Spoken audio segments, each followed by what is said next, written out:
Good morning! Welcome to Barangay Balawi, Sitio Banyaran, Pagudpud, Ilocos Norte. Ayan guys, sobrang ganda dito. Yung mga ginawa nilang kubo ay recyclable materials. Dito lamang yan sa may Sitio Banyaran mga idol, kaya pasyal na. Tingnan nyo naman sobrang ganda.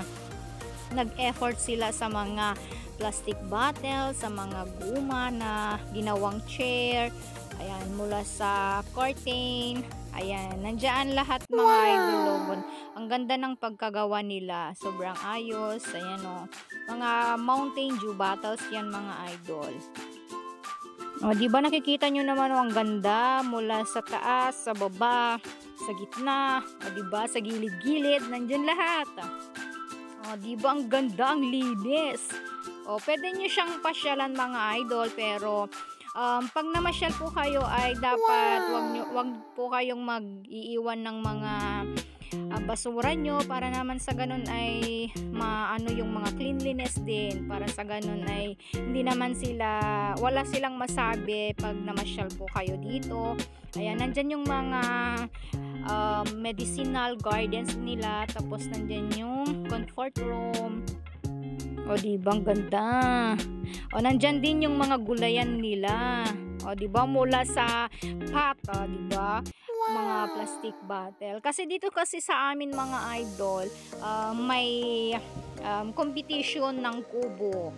Kaya sobrang pinaganda na nila. Kitang-kita din yung dalawang bundok sa may gitna ng dagat.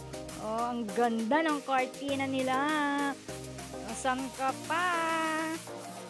Dito lamang yan sa may Sitio Banyaran, Barangay Balawi. Diba?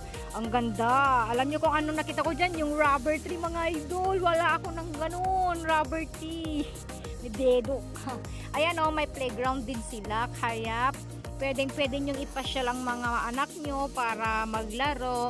Na-experience din nila yung mga bata. Kasi noon talaga kami, merong mga ganyan.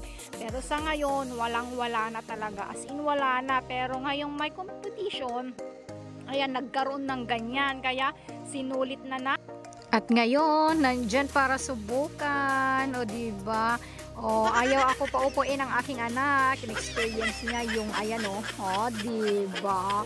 Kaya ayan lamang. Thank you for watching. Paki-like and share mga Sitio Banyaran. Thank you for watching. Bye-bye. Good morning sa lahat. Thank you. Bye-bye. God bless you all.